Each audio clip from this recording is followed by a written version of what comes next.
Hey, what is up guys? Jay Burton here, and today I'm bringing you my Resto Druid PvP beginner guide for 7.1.5.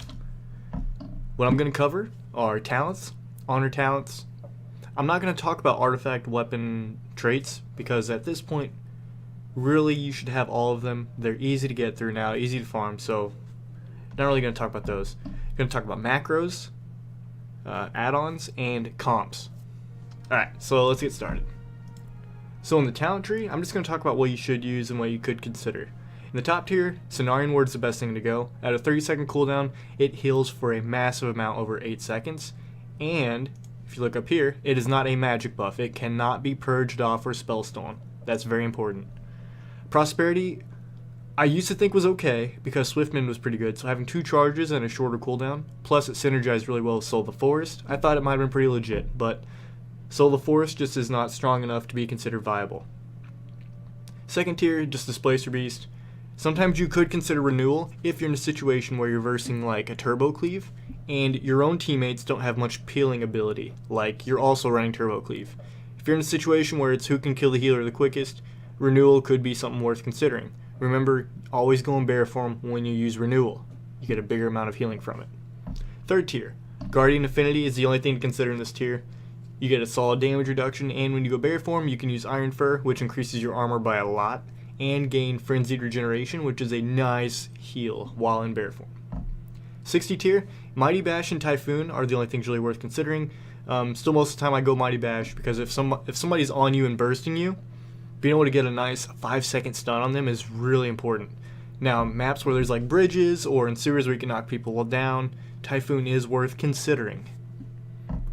In the 75 tier, this one it was a little tricky. Like I said, I used to like Soul of the Forest. In WOD, I used Soul of the Forest all the time. It was really good. However, not so much anymore. Cultivation is my go-to talent here. When Rejuvenation heals a target below 60% health, it applies Cultivation, healing them for 58.8k over 6 seconds. So there's going to be a lot of times where you're going to heal somebody below 60% health. So this is going to proc a lot. So not only are they gaining an additional hot, but the way your mastery works, let's see here, mastery. Your healing is increased by, for me it's 17% for each of your restoration heal over time effects on the target. So, the more hots, the more healing you do. So this helps, boost that. Incarnation Tree of Life could be considered in that scenario again where you're like versing a Turbo Cleave and you once again don't have teammates who can provide peeling, so it's which healer can survive the longest. Incarnation Tree of Life would be useful in that situation. 90 tier, Germination is the only thing to consider. 2 Rejuvenations. Rejuvenation is like our most powerful hot aside from Cenarian Ward, and being able to have 2 on a target is important, but once again it helps with our mastery. Another hot on the target, increasing our healing output. In the 100 tier, the only option is Stonebark. Reduce the cooldown of Ironbark by 30 seconds, and increase the heal over time effects on the target by 20%. This is a big deal. Ironbark is our biggest padding for those quick swaps. Resto Druids are very weak to quick swaps. That's been like that since Burning Crusade in arenas. They'll start on one person, the Druid gets all their hots on that one person, and they swap to another target who does not have any hots or anything on them. And they pop their burst. That's like the biggest weakness for Resto Druids. So being able to use Ironbark, as much as possible is a big deal. Plus it gives them more healing from your hots, so pretty important. All right, so this right here, this is pretty much what I always use. I'd say 95% of the time. Now, honor talents. I pretty much just go with adaptation. I don't ever consider the other options, mainly because I don't want to get caught out of bear form whenever like I'm in a full 5-second kidney or 6-second kidney or 5-second stun from another class and they're popping their burst and I have to sit there and take it. That is bad, especially when I didn't get like pre-hop myself or anything like that. Big trouble there. So adaptation, it helps. Now they can still get around this. For example, a rogue can sap you and auto proc your adaptation. If versing rogues, you should probably consider going Gladiator's Medallion. It's still a little rough since it is a 2-minute cooldown, but it's still a safer bet. Monks can also abuse this by using their incap on you, their incapacitating ability, I forgot the name of it.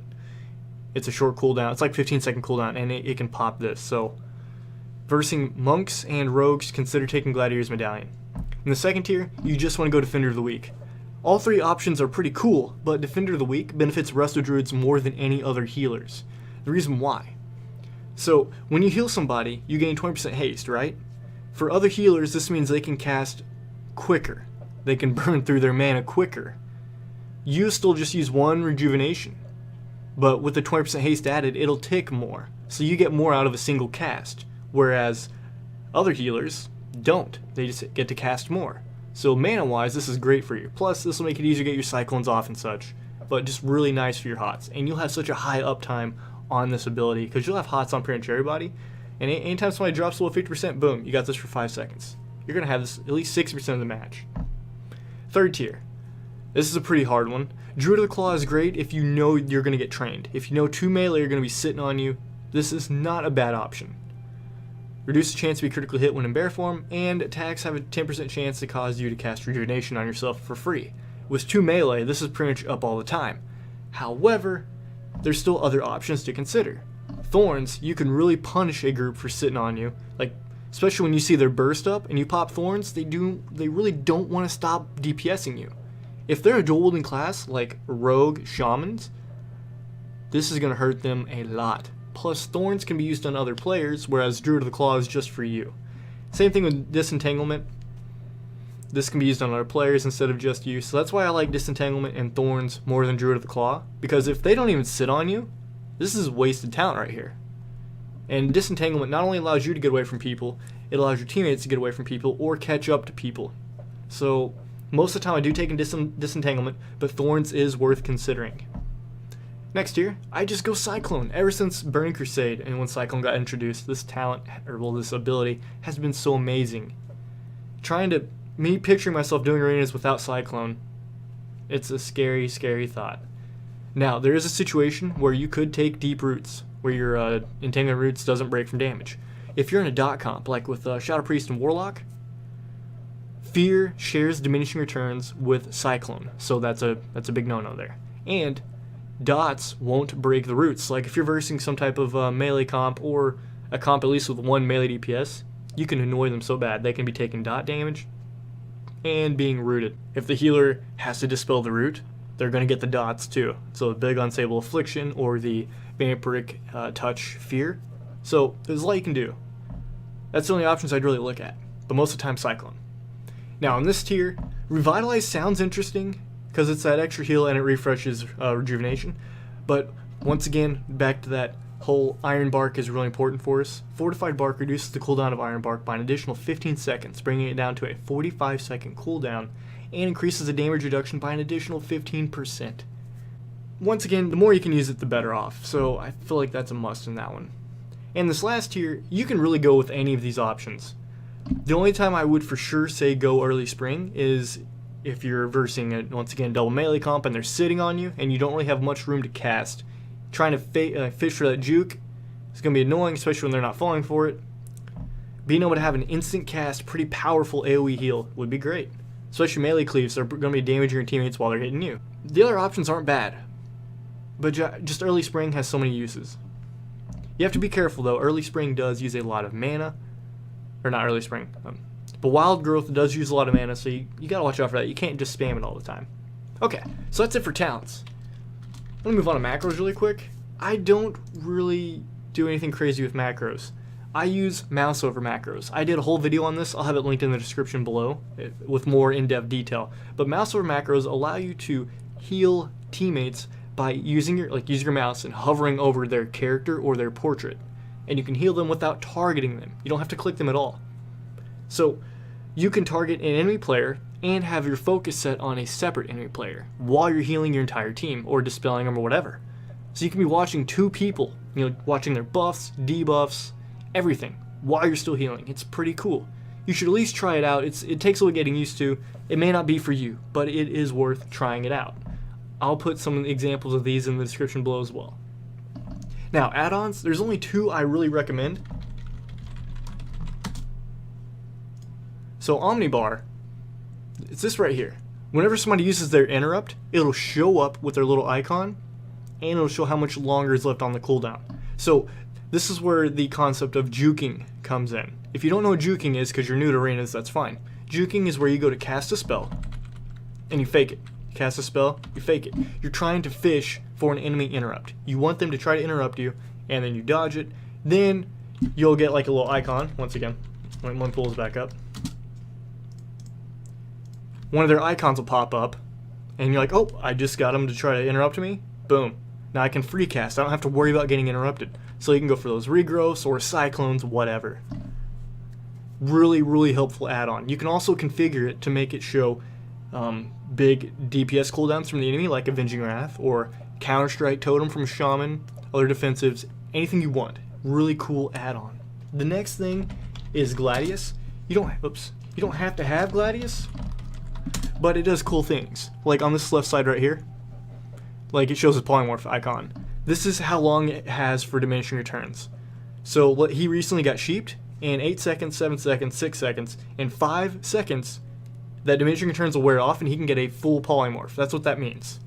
So being able to know if you're going to try to polymorph somebody and it's going to last for 1 second or 8 seconds, I mean, it's a big deal. Very helpful. Plus you can see their icons, you can see they have ice block up, and their dispels. Really helpful information. This is not mandatory, but coordinating with your teammates on chain CCs, this helps a lot. Plus, you can make it bigger, smaller, it's easy to move around. Okay, now I just want to talk about some comps really quick. So, for Resto Druid, there's really 3 comps that are doing super well. You don't have to run these, but they're just doing super, super good. The first one is a comp that's been doing good, especially ever since last expansion. RMD, Rogue Mage Druid.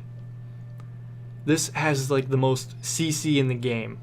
It is so annoying to verse this comp. I absolutely hate it, and you're probably going to annoy a lot of people if you run it, but it's a powerful tier 1 comp. Rogue Mage Druid. The next one, Turbo Cleave. Once again, was really popular last expansion. This is probably one of the most brain dead comps you could run.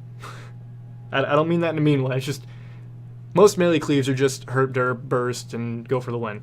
This one, this is that example I kept using where they can't provide you a whole lot of peeling. They can charge and stun and root, but that's about it. No spammable CC. But they have so much offensive capability. If you can get off like a well-timed cyclone and keep them out of slows with that ability disentanglement, they are going to tear somebody up in a matter of seconds. Really powerful comp. And the next one worth considering is LSD, Lock Shaman Druid. Typically ran with a Affliction Lock, a Elemental Shaman, and then Druid.